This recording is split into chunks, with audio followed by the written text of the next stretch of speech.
What's going on, guys? G2 here. Welcome back to the bench. And today, just like we did on our AR-15, we're going to talk about AK lubricants for the lubricants and lubricants out there. So what is enough lube to put on your AK? So I'm going to show you. It's pretty simple. There's a lot of ways that you can do that. Actually, there are not a lot of ways you can do this. There's only really one way you can do it. You can either put too much, or you can put the right amount, or you can put none. Guess what? If you put none, this thing will still work fine anyway. You can run it over with a tank, dunk it in a swamp, throw it in a sand pit, under lubricate it, over lubricate. Guess what? This baby is like the Energizer Bunny Rabbit. It's just gonna keep on going. But we want to make sure that we are protecting our investments and properly lubricating our parts to ensure we get even wear and longevity out of those parts. So if you're watching this video and you're not a subscriber, get off right now. No, stop, hit the subscribe button, hit the notification bell. What are you waiting for? Get alerted every time I upload new content. Just do it already. So first off, let's make sure it's unloaded, which it is. And it's really going to be this easy, guys. This is so much easier than doing the AR. So we're going to pop our dust cover off. Okay. I'm going to take out our recoil spring. We're going to take out our bolt.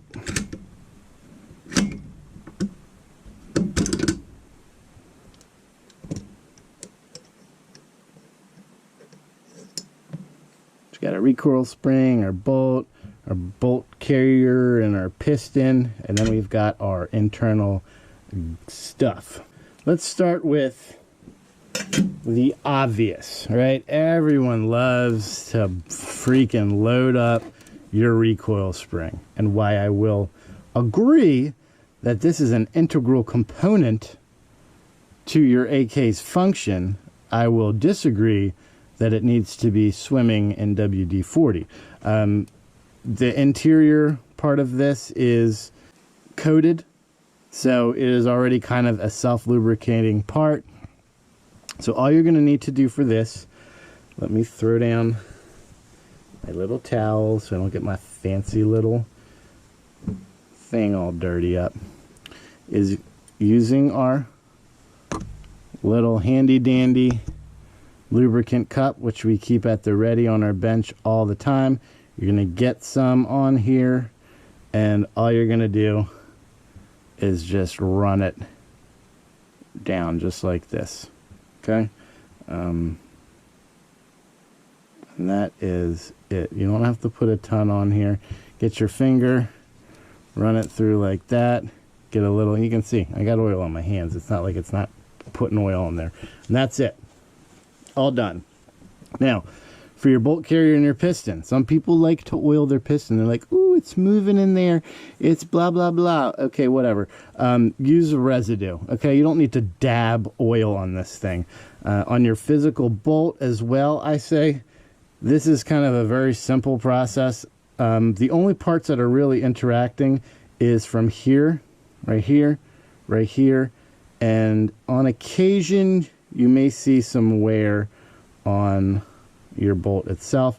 Just get it on there, give it a little bit of a rub down. This is a very slick surface in general, so it's going to move pretty smoothly, lubricated or unlubricated. And you're done with this. Next, you're talking about the bolt. Now, knowing how a bolt moves in an AK is pretty important as to knowing what you should be lubricating. So when you have the bolt inside of the bolt carrier, you can see right here in this channel, we're constantly going to have that movement in here. Okay? The other part that we're going to have is this side right here, which is going to run through the rails of your receiver. So we're going to need to look at those too. And then, of course, we have our back plate, or our back part of our bolt carrier. You'll notice they kind of tend to channel these out. Some may be totally all the way through, but they channel them out so it can move easier with less friction. So we're going to throw some on there. On that, we're going to put some on the tip here. We're going to put some in this right here, and that's it. Make sure you can hear that. If you can't hear your firing pin moving easily in your bolt carrier or in your bolt, you need to clean your firing pin. And then we're going to drop a little right in there. And we're going to put everything all back together. And this is done. Now, depending on the variant you have, we'll slightly modify this process, but it's going to be pretty much the same for everything. Get a little bit on your Q-tip. You're going to put some on your hammer spring, right? We're going to put some on the top of our hammer because our bolt rides right here. Our bolt will ride on the top of that hammer. Next, we're going to slowly release our hammer so we don't smack it. Okay, and we're going to hit a little bit back here on the trigger, access pin for the trigger on the, I guess, the hammer arms that come back to the trigger. And then for me, because I have a hinged folding stock with a spring, I'm going to put a little bit on that as well. Okay. Now we're going to put our hammer back down, lock it in. All right, now we're going to, essentially, we're done. All we have to do is reassemble this. Now, one of the hardest things that I hear from people is putting this bolt back in, right? So we're just going to throw this bolt in like so. We're going to get it all lined up. And it's just like, it's just so hard to get that in. Well, you know why, right? It's hard because, like I said, your bolt is engaging with the top of your hammer.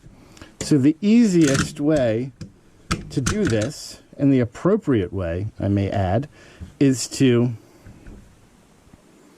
press your hammer down, like so, press it down, pull the trigger. And that's going to hold your hammer down just enough to where this guy is just going to go in and slide forward with no problem. And then you let go. Right, and we have our reset. That's the way to put in your bolt carrier group into your AK. Well, finally, we're going to put our recoil spring in. Lock it down. Some people like to, and this again is going to be your personal preference, some people like to oil the inside of their dust spring. I, for one, am not a fan of having it very wet, because it already has this like Teflon coated surface in there. So what I'll do is I'll just put some oil and then I'll wipe it off with a microfiber, and that'll pretty much keep it when it's rubbing against the top of the bolt carrier or anything here as it's cycling. So then we're going to put this guy back in.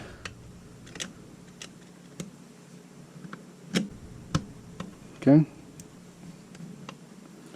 And that, as they say, is all she wrote. So now it will function no problem. And you really don't have to do any more than that when it comes to lubricating your AK. These things were designed to run in cold environments, in wet environments, in dry environments, in sandy environments, in humid environments, and any environment that you could possibly imagine. Probably could even work on the moon. These guys will be able to take care of it. So don't be an over lubricant, be an under lubricant. Get the most out of your weapon, protect your investment, protect your components without being a dripping, soppy goopy mess. So until next time, make sure that you're practicing safe weapons handling at all times and treating every weapon as if it was loaded. God bless America. G2 out.